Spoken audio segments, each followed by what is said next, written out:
Dear Santa, I don't want a doll this year. I don't want a bike. I just want the bad man to go away. My mom cries every night, and she thinks I'm asleep, but I can hear her. She says we have nowhere left to run. Please, Santa, you are big and strong. Can you come to New York and save us? This wasn't a script. This was a real letter, written in crayon by a 6-year-old girl named Lily Vance on December 12, 2023. She thought she was mailing it to the North Pole. Instead, through a twist of fate that no one could have predicted, that letter landed on the mahogany desk of Lorenzo Moretti, the most feared capo in the New York underworld. What happens when a cold-blooded killer receives a plea for help instead of a ransom demand? You're about to find out. This is the story of how an innocent mistake started a war. The radiator in the apartment on 4th Street hissed and rattled, but it gave off no heat. It was just noise, a reminder that everything in Elena Vance's life was broken. Elena sat at the tiny chipped kitchen table, staring at the stack of overdue bills. The only light came from the street lamp outside flickering through the frosted window pane. She pulled her cardigan tighter around herself, shivering not just from the cold, but from the bone-deep exhaustion that had settled into her marrow. Mommy? Elena jumped, hastily wiping a tear that had escaped down her cheek. She turned to see her daughter, Lily, standing in the doorway of the bedroom. Lily was small for 6, with messy blonde curls and eyes too big and too serious for her face. She was clutching a piece of construction paper. Lily, honey, why are you awake?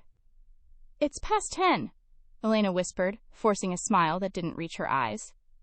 I finished my letter, Lily said solemnly, walking over to the table.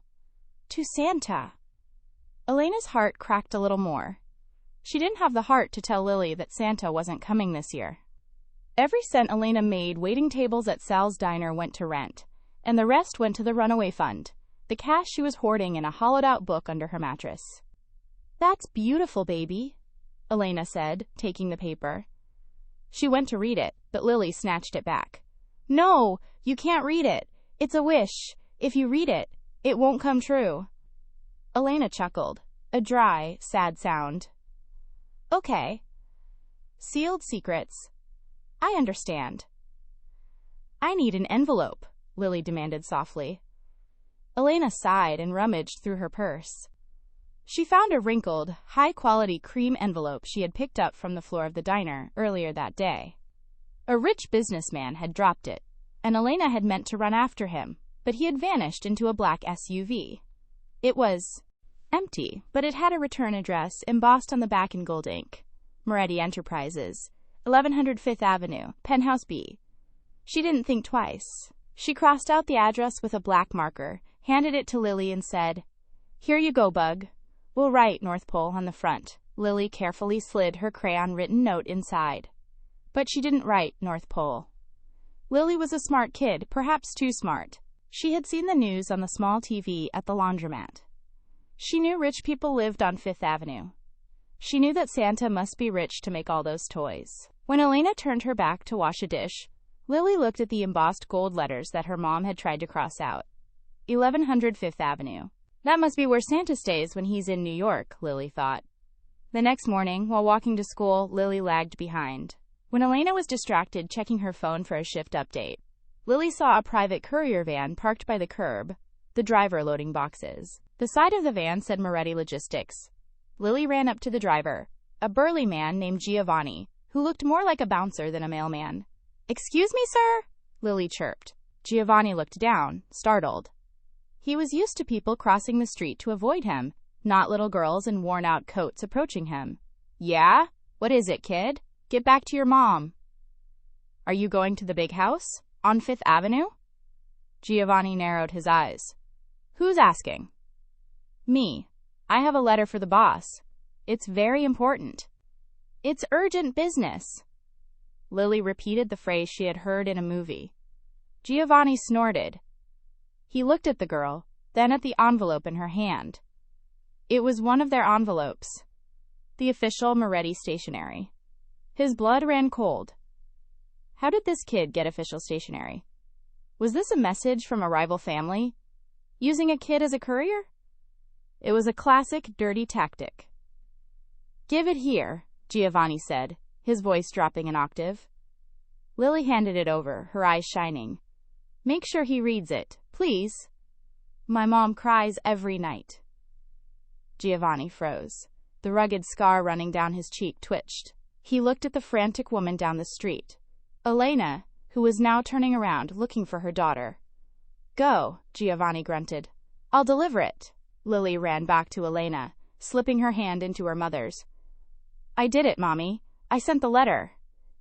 Elena looked down, confused. To the mailbox, Lily? To the man who can help, Lily smiled. Elena didn't ask further. She was too worried about the black sedan that had been trailing them for 3 blocks. It was him, Marcus Thorne. Her ex-husband.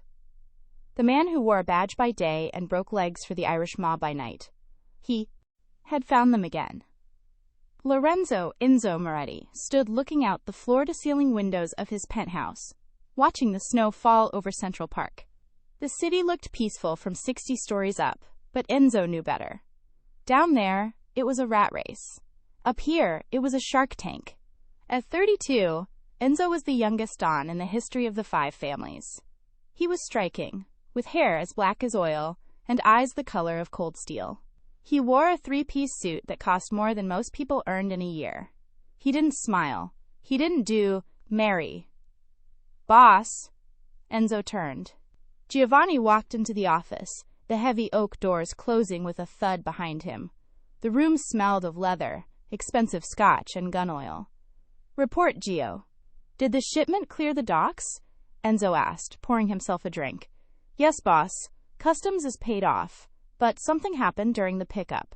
Enzo paused, the crystal glass halfway to his lips. Define. Something. Giovanni hesitated. He was a man who could break a neck with one hand, but he looked uncomfortable.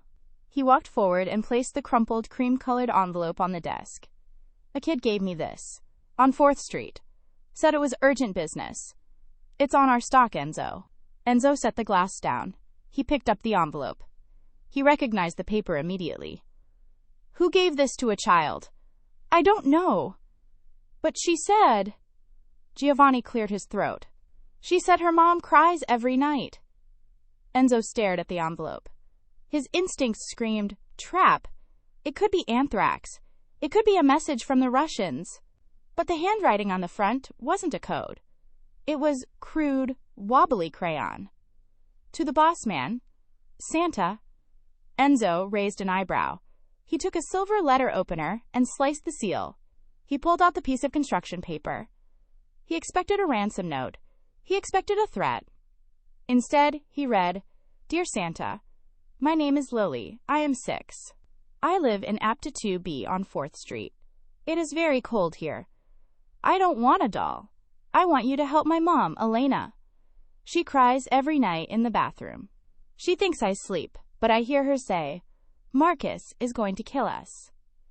Mr. Marcus is a bad man. He hits Mommy. He has a gun and a shiny badge. He took all our money. Mommy says nobody can help us because the police are friends with Marcus. But you are Santa. You are the boss of everyone. Please come scare him away. If you do, I will leave you extra cookies. Even the chocolate ones I like. Love, Lily? The room was silent. The only sound was the ticking of the grandfather clock. Enzo read the letter twice. His eyes stopped on one name. Marcus. Marcus, Enzo murmured, his voice dangerously low. A cop with a badge who hurts women, Giovanni nodded. Sounds like Marcus Thorne, the dirty detective on the NYPD payroll. He's been running protection rackets for the O'Malley gang in Hell's Kitchen. Enzo's grip on the paper tightened until the crayon drawing of a sad stick-figure woman crinkled. Marcus Thorne, the man who had botched a raid 3 years ago that cost Enzo his younger brother's freedom. Thorne was a leech, a bully hiding behind a badge. But that wasn't why Enzo's chest felt tight. It was the line. She thinks I sleep, but I hear her. It triggered a memory Enzo had buried deep. He was 7 years old, hiding in a closet, listening to his own mother beg for mercy from a debt collector. He had prayed for someone to come save them. No one came. He looked at Giovanni. Apt 2B, 4th Street. Is that the tenement building near the diner? Yeah, boss. It's a dump. Enzo stood up. He buttoned his suit jacket. The cold indifference in his eyes had been replaced by a flickering fire. Prepare the car, Gio. For where, boss? We have the meeting with the commission in an hour. Cancel it, Enzo said, walking toward the private elevator. We're going to 4th Street.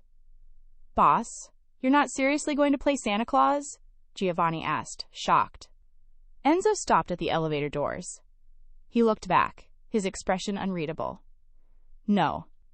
Santa Claus gives gifts to good kids, Enzo said, checking the Glock 19 holstered under his jacket. I'm going to deliver coal to a bad man. And if Marcus Thorne is terrorizing a woman and her kid on my territory, he's gonna wish he only got coal.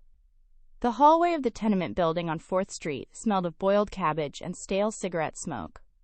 It was a smell Enzo Moretti hadn't experienced in 2 decades, not since his father had moved the family from the slums to the estate. It was the smell of desperation. Giovanni, walking a step behind him, had his hand hovering near his waistline. Boss, this place is a rat hole. You sure you want to go up? We could just send a crew to pick them up. No, Enzo said, his voice echoing slightly in the stairwell. If this cop, Thorne, is as dangerous as the streets say, he'll have eyes watching the building. A crew makes noise. I want to see the fear in his eyes personally. They reached apartment 2B. The door was thin, painted a peeling beige. The lock looked like it had been forced open and hastily repaired more than once. Enzo raised a gloved hand and knocked. 3 sharp raps. Inside, the sound was like a gunshot to Elena. She was sitting on the floor by the radiator, counting change for milk. She froze. It wasn't the heavy, pounding fist of Marcus. It was precise, controlled. Who is it? She called out, her voice trembling. Delivery. A deep, smooth voice replied. Elena frowned. I didn't order anything. It's a special delivery. Regarding a letter to the North Pole. Elena's blood ran cold. The letter. She looked at Lily, who was playing with a headless doll on the mattress. Lily's eyes lit up. It's him! It's Santa! Lily squealed, scrambling up. Lily, stop! Elena hissed, grabbing her daughter's arm. She pulled a small paring knife from her pocket, her only weapon against the world. She moved Lily behind her back. Stay there. Elena approached the door, the knife shaking in her hand. She undid the chain and cracked it open an inch. She expected a man in a red suit, or maybe a postal worker. Instead, she saw a man who looked like he owned the night. Enzo Moretti stood there, framed by the dim hallway light. He was terrifyingly handsome, his jawline sharp enough to cut glass, his eyes dark voids that absorbed the light. He towered over the doorframe. Elena gasped.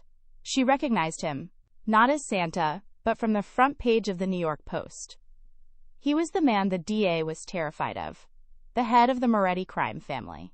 Oh, God, she whispered, trying to slam the door. Enzo's leather boot caught the door before it could close. He didn't kick it, he just held it firm. Mrs. Vance, Enzo said, his tone calm but commanding. I'm not here to hurt you. I'm here about the letter. We don't have money, Elena stammered, pressing her weight against the door. Please, just leave. If Marcus sees you here. If Marcus sees me here, Enzo interrupted, pushing the door open gently but irresistibly. He will be the one who needs to pray. He stepped inside. The apartment was freezing. The air was colder inside than in the hallway. Enzo took in the scene in a single second. The mattress on the floor, the empty fridge humming loudly, the single light bulb hanging from a wire, and the woman, beautiful, exhausted, holding a tiny knife that wouldn't cut a steak, let alone a man like him. Giovanni stepped in behind him and closed the door, standing guard. Put the knife down, Elena, Enzo said softly. Who are you? Lily asked, peeking out from behind Elena's legs. She looked at Enzo's expensive wool coat, his silk tie. You don't look like Santa. You look like a movie star. Enzo looked down at the child. For the first time in years, the corner of his mouth twitched upward. He crouched down, ignoring the dust on the floor that would ruin his trousers. "I'm an associate," Enzo said. "Santa is busy at the pole. He sent me to handle the naughty list." Lily's eyes widened. "Is Marcus on the naughty list?" "Top of the list, Piccolo." "Little one," Enzo murmured. Elena finally lowered the knife, though her heart was hammering against her ribs. She looked at this dangerous man kneeling on her dirty floor. "Why are you here? Really? A man like you doesn't come to the Lower East Side for charity." Enzo stood up, his presence filling the tiny room. "Your daughter sent a letter to my office. By mistake. But I don't believe in mistakes." He reached into his coat pocket and pulled out a thick wad of cash, banded in $100 bills. He placed it on the wobbly table. "This is for rent. And heat. Get the radiator fixed." Elena stared at the money. It was more than she made in a year. "I can't take that. I can't owe the Moretti family anything. I know how this works. You give a favor, then you own me." Enzo looked at her with a strange intensity. "You think you have anything I want to take, Elena? Look around you." It was cruel, but true. Elena flinched. "I'm not buying you," Enzo said, his voice softening. "I'm paying a toll. Because nobody hurts children in my city, and nobody touches a woman on my watch." Suddenly, a heavy sound came from the street below. The screech of tires. Then, the heavy slam of a car door. Elena's face went pale. She rushed to the window and peeked through the blinds. "It's him," she whispered, her voice choking with terror. "It's Marcus. He's early. He's not supposed to come until Friday." She spun around to Enzo, panic wild in her eyes. "You have to go, please. If he finds you here, he'll kill us all. He's crazy. He's on drugs." Enzo didn't move. He didn't panic. He simply adjusted his cufflinks. "Let him come," Enzo said darkly. "No, you don't understand." Elena grabbed Enzo's lapels, begging. "He's a detective. He has backup. He'll plant evidence on you. Please just go out the fire escape." Enzo looked at her hands gripping his suit. Her hands were rough, worked to the bone. He covered her hands with his own. They were warm and large. "Elena," he said, holding her gaze. "I am not running out the back door like a thief. I own this building. I own this block. And tonight, I'm going to evict the pest." He looked at Giovanni. "Take the girl to the bedroom. Put headphones on her. Play music. Loud." "Mommy?" Lily cried. "Go with him, baby," Elena sobbed, trusting the hitman more than her ex-husband. "It's okay. Santa's helper needs to talk to Daddy." As Giovanni led Lily into the back room and closed the door, heavy boots stomped up the stairs. Thump, thump, thump, the sound of impending violence. Enzo took off his heavy wool coat and laid it neatly over the back of a chair. He rolled up his white sleeves, revealing a tattoo of a vendetta dagger on his forearm. "Stand behind me," Enzo commanded. The doorknob rattled violently. Then, a voice, slurred and angry, roared through the wood. "Elena, open this damn door. I know you're in there. I saw the lights." Elena whimpered.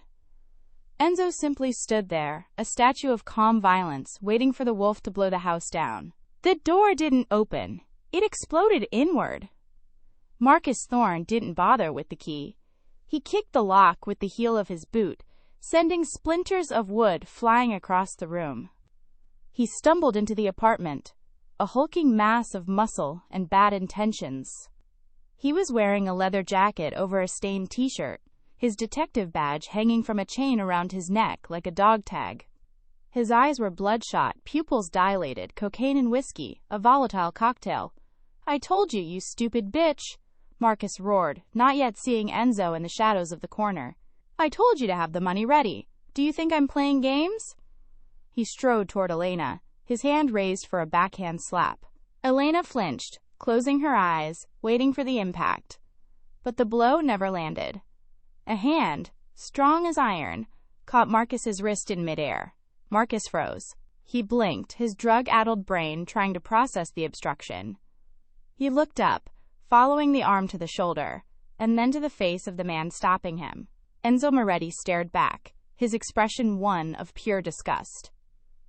"You have terrible manners," Enzo said, his voice low and dangerous. Who the hell are you? Marcus snarled, trying to yank his arm back. He couldn't. Enzo's grip was like a vice. Let go of me. I'm NYPD. I'll blow your head off. Marcus reached for the service pistol tucked into his waistband with his free hand. Snap. Enzo twisted Marcus's wrist with a sickening crunch. Marcus screamed, dropping to his knees as the pain shot up his arm. Before he could reach his gun, Enzo delivered a swift, brutal kick to Marcus's chest, sending him flying backward. Marcus crashed into the kitchen table, shattering it. Elena screamed, pressing her hands over her mouth. Marcus groaned, rolling over, coughing up blood. He scrambled for his gun on the floor, but a polished black shoe stepped on his hand, crushing the fingers. Enzo loomed over him. I don't care about your badge, Marcus. A badge doesn't make you a man. It just makes you a target. Do you know who I am? Marcus spat, blood dripping from his lip. I'm connected. I work for the O'Malleys. They'll skin you alive. Enzo laughed. It was a cold, terrifying sound. The O'Malleys pay me tax to operate in the harbor. You're threatening the lion with the name of a mouse. Enzo crouched down, grabbing Marcus by the throat and lifting him effortlessly. He pinned him against the peeling wallpaper. You like hitting women, Marcus? You like scaring little girls? Enzo tightened his grip. Marcus's face turned purple, his legs kicking uselessly in the air. Let's see how tough you are when you're not holding a badge. Enzo, stop! Elena cried out, rushing forward. He'll die! If you kill a cop, they'll never stop hunting you! Enzo didn't look at her, but he loosened his grip slightly, allowing Marcus to gasp for air. She's right, Marcus wheezed, a sick grin spreading on his face. Kill me. Go ahead. My partner knows I'm here. If I don't check in, every squad car in the city descends on this place. And you know what else? Marcus looked at Elena, his eyes full of malice. She has it. That's why I'm here. Tell him, Elena. Tell him about the flash drive. The room went silent. Enzo turned his head slowly to look at Elena. Flash drive? Elena took a step back, trembling. I don't know what he's talking about. Liar! Marcus shouted. She stole it! Evidence from the precinct locker? She's trying to blackmail me. I didn't steal it! Elena yelled back, tears streaming down her face. I found it in your jacket when you came home drunk and beat me last month. It has the names, Enzo. It has the names of every judge and politician on the cartel's payroll. That's why he wants to kill me. He needs it back before his bosses find out he lost it. Enzo dropped Marcus. The cop crumpled to the floor, gasping. This changed everything. This wasn't just a domestic dispute anymore. This was a war. If Elena had a list of corrupt officials, she was a walking target. The O'Malleys would burn the whole building down to get that drive, and if the information on that drive leaked, it could destabilize the entire city's underworld, including Enzo's own operations. Where is the drive? Enzo asked Elena, his voice strictly business now. It's sewn into Lily's doll, Elena whispered. Enzo swore in Italian. Cazzo. He looked down at Marcus, who was trying to crawl toward the door. Enzo pulled his own gun, a custom suppression-fitted pistol, and aimed it at Marcus's knee. Perfect. A single shot. Muffled. Marcus screamed, clutching his shattered kneecap. That is for the little girl you terrified, Enzo said coldly. He turned to Elena. Pack a bag. Now. What? Elena stared at him. You can't stay here. He's right about one thing. Others will come. If the O'Malleys know you have that drive, you're dead by morning. Pack a bag for you and the girl. You're coming with me. I can't go with you. You're the Mafia. I am the only thing standing between you and a grave right now. Enzo snapped. He grabbed his coat. Giovanni! The bedroom door opened. Giovanni stepped out, carrying Lily. Lily was wearing big headphones, oblivious to the violence, humming a song. But when she saw Marcus bleeding on the floor, her eyes went wide. Giovanni shielded her eyes. All clear, boss? We're leaving. Code Red Protocol. We have a package. Enzo walked over to Elena. He didn't ask this time. He grabbed her arm, his grip firm but not painful. Elena, look at me. She looked up into his steel-gray eyes. I know you don't trust me. You shouldn't. I am a bad man. But tonight, I am the monster who's going to eat the other monsters for you. Trust me for Lily. Elena looked at Marcus, writhing on the floor, cursing them to hell. Then she looked at her daughter in the arms of the giant enforcer. Okay, she breathed. Get the doll, Enzo commanded. As they moved to the door, Marcus laughed, a wet, gurgling sound. You think you can save her, Moretti? You just started a war. The O'Malleys are already on their way. I texted them before I came up. Enzo stopped at the threshold. He looked back at the broken man. Let them come, Enzo said, his voice ice cold. I haven't had a good war in years. He led Elena out of the apartment, leaving her old life broken on the floor, and stepped into the hallway where the shadows seemed to bow to him. But as they descended the stairs, Elena realized she wasn't just walking away from danger. She was walking into the lion's den. And the letter to Santa had just been answered by the devil himself. The armored Cadillac Escalade tore through the slush-covered streets of Manhattan, heading north. Inside, the silence was heavy, broken only by the rhythmic thump-thump of the windshield wipers fighting the snowstorm. Elena sat in the back, clutching Lily to her chest. Lily had finally fallen asleep, the worn-out doll with the secret inside it tucked under her chin. Elena stared out the tinted window, watching the city blur into streaks of yellow light. She felt numb. An hour ago, she was counting pennies for rent. Now she was in a $60,000 car with the city's most dangerous man. Enzo sat in the front passenger seat, speaking low Italian into a phone. He hung up and glanced back.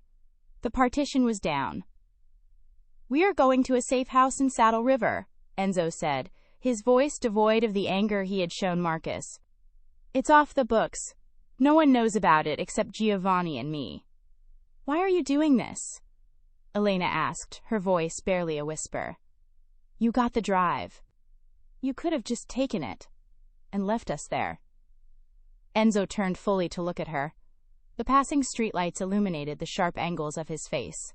He looked tired. If I left you, Marcus would have woken up and put a bullet in you to cover his tracks. You are a loose end, Elena, and He paused, looking at the sleeping child. I don't like loose ends. So what are we, prisoners? Guests, Enzo corrected, under heavy protection. They drove for 40 minutes until the city skyline was just aglow in the rearview mirror. They pulled up to a massive wrought iron gate that opened automatically. The driveway wound through a dense forest of pine trees, leading up to a sprawling modern mansion made of stone and glass. It looked like a fortress disguised as a home. Giovanni parked the car. We're clear, boss. Perimeter sensors are active. Enzo opened the back door and offered a hand to Elena.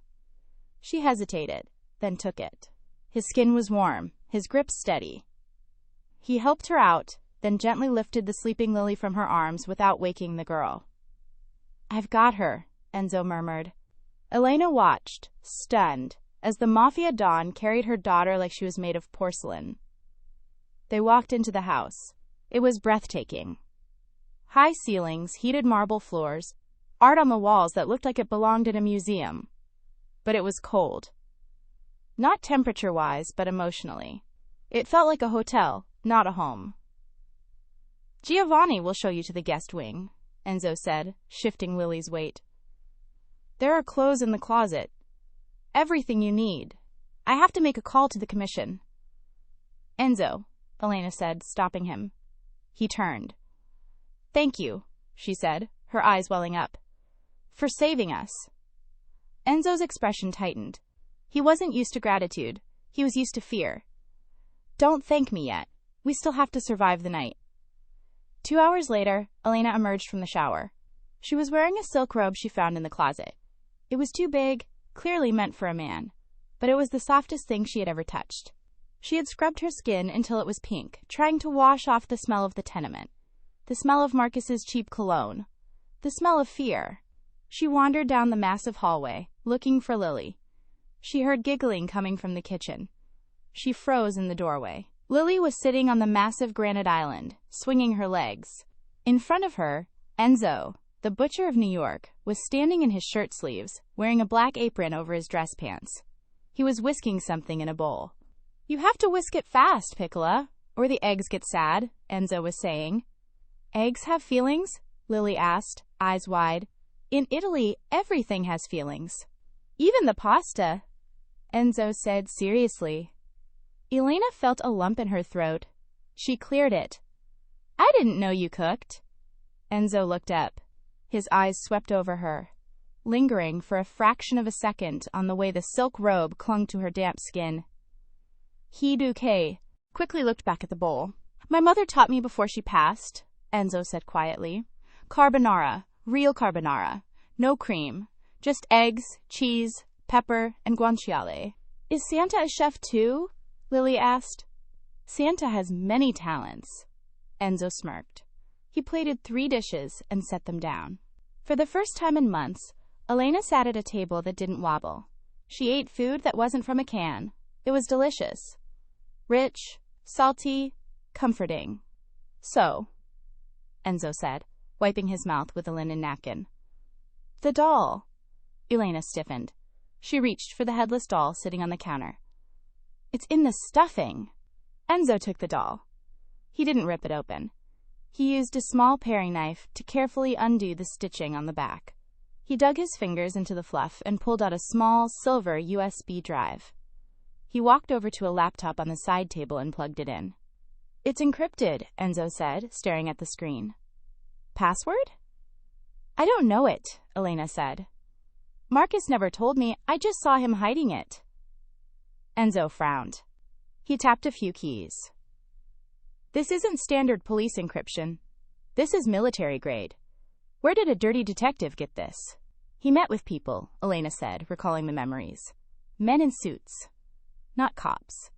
They spoke about the project and rezoning. He mentioned a name, Judge Calloway. Enzo froze. He turned slowly. Judge Calloway? The federal judge? Yes. Marcus said Calloway was the key to the whole operation. Enzo swore softly. This isn't just about protection rackets, Elena. Calloway is running for governor next year. If he's involved with the O'Malleys, this drive could bring down the entire state government. He looked at the drive with new respect. It wasn't just leverage, it was a nuclear bomb. We need to crack this, Enzo said. But my tech guy is in the city. I can't bring him here. It's too risky.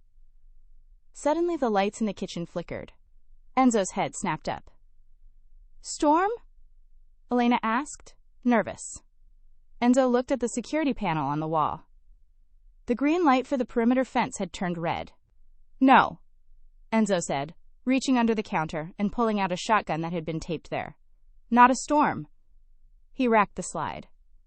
The sound was deafening in the quiet kitchen. Giovanni! Enzo roared. Giovanni appeared from the hallway, gun already drawn. I saw it, boss. The gate sensor is down. Power cut to the external cameras. They found us, Enzo said, his face hardening into stone. Take them to the panic room in the basement. Now! How? Elena cried, grabbing Lily. How did they find us? You said nobody knew. Enzo looked at the doll on the counter, the doll he had just opened. He grabbed it and ripped the stuffing out completely. Buried deep inside, wrapped in foam, was a second device, a small, blinking red chip. A tracker, Enzo growled. Marcus didn't just hide the drive in the doll. He bugged it to track his own stash in case he got robbed. He threw the doll across the room. Go! Enzo shoved Elena toward the hallway. Lock the door and don't open it unless you hear my voice. What about you? Lily screamed, reaching for him. Santa! Enzo looked at the little girl. He leaned down and kissed her forehead. Santa has to go to work, he whispered. He stood up and turned to the front door. Kill the lights, Giovanni. Let's welcome our guests. The house plunged into darkness. The only light came from the moonlight reflecting off the snow outside. Elena huddled in the corner of the panic room, a reinforced steel box hidden behind a wine rack in the cellar. The air was stale. Lily was crying silently into Elena's shoulder. Elena rocked her, humming a lullaby, but her own ears were straining to hear what was happening upstairs. Crash!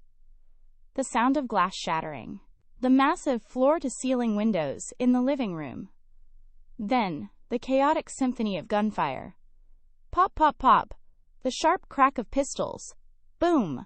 The roar of Enzo's shotgun. Upstairs, the living room had turned into a war zone. Enzo was crouched behind the heavy granite kitchen island. Glass shards rained down like confetti. Status! Enzo yelled over the noise. 4 bogeys at the front! Giovanni shouted from the hallway, firing blindly into the dark. They're wearing tactical gear. This isn't a street gang, Enzo. These are pros. Enzo peeked over the counter and fired 2 rounds. A shadow fell near the fireplace. Giovanni was right. The O'Malleys were thugs. They used bats and rusty revolvers. These men moved with precision. They used hand signals. They had silencers. Mercenaries. Enzo realized with a sickening jolt. Calloway didn't send the mob. He sent a cleanup crew. A canister rolled across the marble floor, hissing. Gas! Enzo shouted. Cover your face! He pulled his shirt over his nose, eyes stinging. He needed to change the dynamic. He couldn't hold them off in a siege. They would eventually flank him.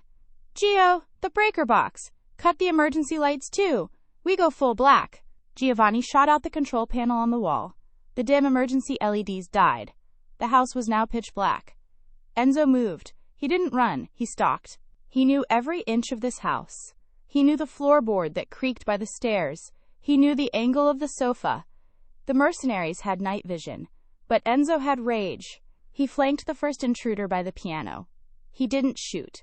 He used the butt of the shotgun, smashing it into the man's temple. The man dropped. Enzo grabbed the mercenary's radio and earpiece, shoving it into his own ear. Target 2 is down. Where is target 1? A voice crackled in the ear. Moving to the basement, another voice replied. Heat signatures detected below. Enzo's blood froze. They had thermal imaging. They could see Elena and Lily in the panic room. Giovanni, basement, now! Enzo screamed, abandoning stealth. He sprinted toward the stairs, firing the shotgun from the hip to clear the hallway. He took a bullet to the left shoulder, a hot, searing poker of pain, but adrenaline masked it. He tumbled down the stairs, crashing into the cellar door. 2 men were already there, setting explosive charges on the hidden wine rack door. Hey! Enzo roared. The men turned. Enzo pulled the trigger. Click. Empty. He threw the shotgun at the first man's face and drew a combat knife from his boot. He launched himself at them. It was brutal, close-quarters combat. Enzo took a punch to the jaw that tasted like iron, but he drove the knife into the attacker's leg. The second man raised his rifle. Bang! The man's head snapped back. He crumpled. Enzo looked back. Giovanni stood at the top of the stairs, his pistol smoking. You're getting slow, old man, Giovanni grunted, limping down. He had been hit in the thigh. Enzo kicked the explosives away from the panic room door. He tapped the secret code on the keypad. The heavy steel door hissed open. Elena was standing there, holding a fire extinguisher, ready to fight. When she saw Enzo, blood soaking his white shirt, face bruised, eyes wild, she dropped it and gasped. Enzo, we have to go. Now. Enzo panted, clutching his bleeding shoulder. The house is compromised. There are more coming. Where can we go? Elena cried. They have thermal. They have everything. Enzo looked at the mercenary lying on the floor. He saw a tattoo on the man's neck. A specific symbol. A scales of justice. But twisted. A secret society mark. We're not running anymore, Enzo said, a dark realization dawning on him. I know who sent them, and the only place safe is the one place they won't look. Where? The lion's den, Enzo gritted out. My penthouse in the city. But we're not taking the car. How are we getting there? Enzo pointed to a dark tunnel at the back of the wine cellar. The Prohibition Tunnel. It leads to the boathouse on the river. We're taking the speedboat. They scrambled through the damp, spiderweb-filled tunnel. Lily was silent, in shock, clinging to Enzo's good arm. They reached the frozen river edge. The boathouse was freezing. Enzo fumbled with the keys to the speedboat, his hands shaking from blood loss. Enzo, you're bleeding too much, Elena said, ripping a strip from her silk robe. She pressed it against his shoulder. Her hands were steady now. The fear had turned into focus. I'm fine, he lied. He got the engine started. It roared to life. As they sped away down the Hudson River, the cold wind whipping their faces, Elena looked back. Flames were licking up the side of the mansion. The mercenaries had torched it. Enzo steered with one hand, his vision blurring. He looked at Elena. In the moonlight, with soot on her face and fire in her eyes, she looked like a queen of the underworld. Elena, Enzo rasped, his voice failing.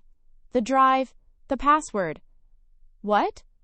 The name, Enzo coughed. The name of the judge's daughter. It's Clara. How do you know? Because... Enzo slumped against the steering wheel, fighting unconsciousness. She was my fiancée before she died. Calloway blames me. That's why he wants me dead. Elena stared at him as the boat cut through the black water. The twist hit her like a physical blow. The corrupt judge wasn't just a random villain. He was Enzo's ex-father-in-law. This was a blood feud, and Enzo was fading fast. Giovanni! Elena screamed over the engine noise. He's passing out! Giovanni took the wheel, pushing the throttle to the max. Hold him, Elena. Keep him awake. If he dies, we all die. Elena pulled Enzo's heavy head into her lap. She stroked his hair, her tears falling onto his bloody face. Stay with me, Santa, she whispered fiercely. You promised. You promised to scare the bad men away. Enzo's eyes fluttered open one last time. He looked at her, and for a moment, the hard Mafia Don was gone. Just a broken man looking at a woman who might be his salvation. I keep my promises, he breathed. Then, his eyes rolled back, and the world went black. The private elevator to the penthouse opened with a soft chime, a stark contrast to the trail of blood Enzo was leaving on the marble floor. Giovanni half-carried, half-dragged the semi-conscious Don into the living room. Get him to the sofa, Elena commanded, her voice surprisingly steady. She was no longer the trembling victim from apartment 2B. The adrenaline of the chase had forged her into something steelier. I need alcohol, clean towels, and a sewing kit. Now. Giovanni looked at her, then at Enzo, whose face was gray. He needs a surgeon, Elena. The bullet is still in there. If you take him to a hospital, Calloway's men will finish the job before he reaches the ER. Elena snapped, ripping the sleeve of her silk robe to create a tourniquet. I did 3 years of nursing school before life happened. I can do this. But you need to trust me. Enzo groaned, his eyes fluttering open. He looked at Giovanni. Do as she says. The next hour was a blur of agony and intimacy. Without anesthesia, Enzo had to bite down on a leather belt, while Elena dug for the bullet. She worked with trembling hands but laser focus, cleaning the wound with high-end vodka and stitching the torn flesh with a needle meant for tailoring suits. When the bullet finally clattered into a metal bowl, Enzo passed out from the pain. Elena collapsed onto the floor beside him, her hands covered in the blood of the man she had feared just hours ago. She crawled over to the laptop. The USB drive was still in her pocket. She plugged it in. The password prompt blinked mockingly. Clara. She typed the name Enzo had whispered. Access granted. Files flooded the screen. Bank transfers, audio recordings, emails. Elena clicked on a folder named the Clara Foundation. She started reading, and her hand flew to her mouth. It wasn't just corruption. It was a confession. The files proved that Judge Calloway hadn't just taken bribes. He had laundered cartel money through a charity named after his dead daughter. But the sickening twist was in an audio file dated 5 years ago. It was a recording of Calloway ordering a brake line cut on a car. Enzo's car. The car Clara had been driving the night she died. Enzo didn't kill his fiancée. Her own father did, by mistake, while trying to assassinate Enzo. And he had blamed Enzo for 5 years to cover his own sin. Oh my God, Elena whispered. He killed her. A raspy voice came from the sofa. Enzo was awake. He was pale, sweating, but his eyes were clear. He was staring at the screen. You knew? Elena asked. I suspected. Enzo gritted out, sitting up slowly, wincing as the stitches pulled. But I never had proof. Now I do. He looked at the digital clock on the cable box. December 24th, 7 p.m.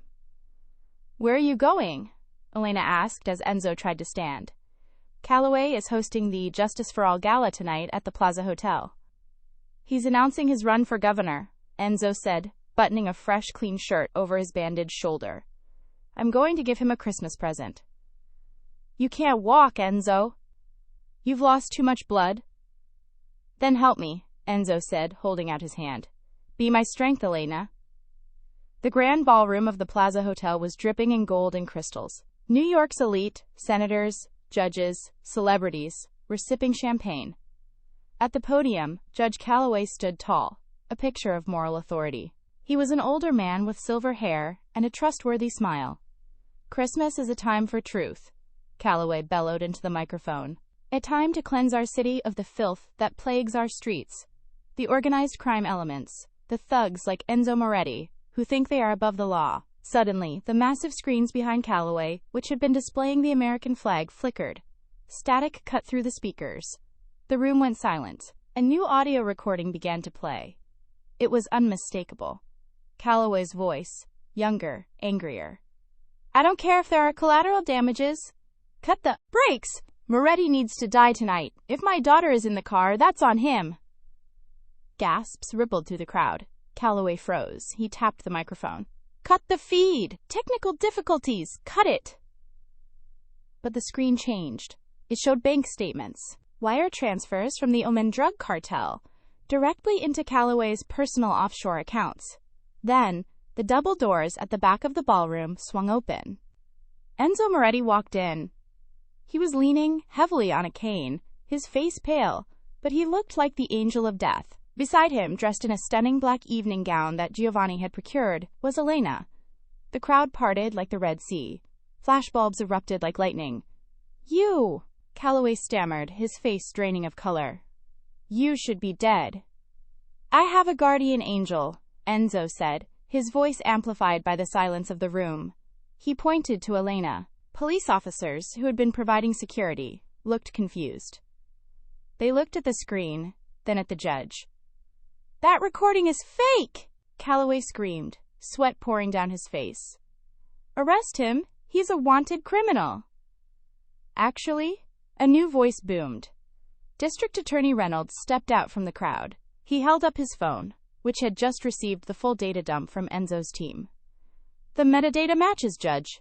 And we just found Detective Marcus Thorne trying to board a flight to Mexico with a bag full of cash.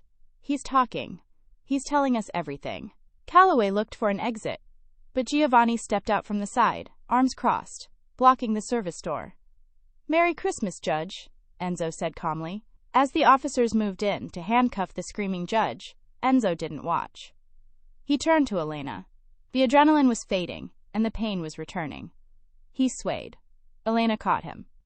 I've got you. We did it, Enzo whispered, leaning his forehead against hers. It's over. Christmas morning. The sun poured into the penthouse windows, reflecting off the white snow of Central Park. Elena woke up in the master bedroom. Enzo had insisted she take the bed while he recovered in the guest room. She walked out into the massive living room. The shattered glass had been cleaned up. The blood was gone.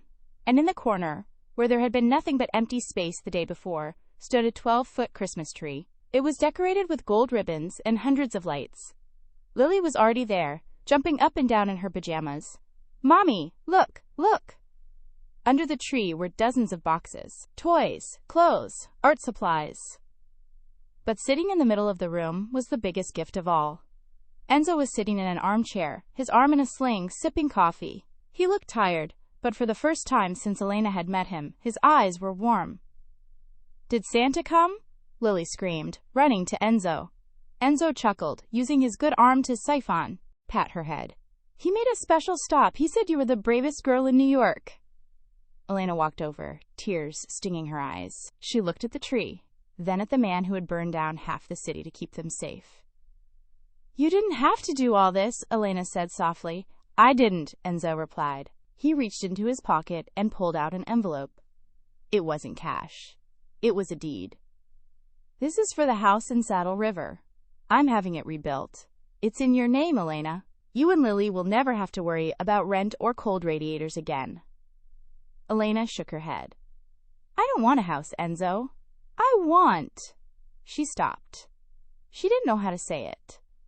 Enzo stood up, wincing slightly. He stepped closer to her. The tension that had been between them since that first moment in the apartment, the fear, the danger, had shifted into something else. Something magnetic. "What do you want, Elena?" he asked, his voice low. "I want to know what happens to the prince after the dragon is slain," she whispered. Enzo smiled, a genuine, rugged smile that transformed his face. He reached out and brushed a stray hair from her cheek. "The prince usually spends a lot of time apologizing for the mess," Enzo said. "But, if he's lucky, the princess lets him stay for breakfast." "Can we have pancakes?" Lily interrupted, tugging on Enzo's pant leg. Enzo looked down at the little girl who had started it all with a crayon letter. Then he looked at Elena, the woman who had stitched his heart back together. "Yeah, Piccola," Enzo said, pulling them both into a hug. "We can have pancakes. We can have anything we want." Outside, the snow continued to fall on New York City, burying the secrets of the past and making everything new and clean. The letter had been delivered to the wrong address, but it had found exactly the right home. And that is the story of how a letter to Santa brought down a corrupt empire and melted the heart of the Ice King, Enzo Moretti. From the cold apartment on 4th Street to the warmth of a Christmas morning penthouse, Elena and Lily finally found the protector they deserved. But I have a question for you guys. Do you think Enzo should leave the Mafia life behind completely to be with Elena? Or should he stay the boss to protect them? Let me know your theory in the comments below. If this story gave you chills, please hit that like button. It seriously helps the channel grow. And if you want more twisted romances and Mafia thrillers, make sure you subscribe and ring that notification bell. I'll see you in the next story. Merry Christmas, everyone.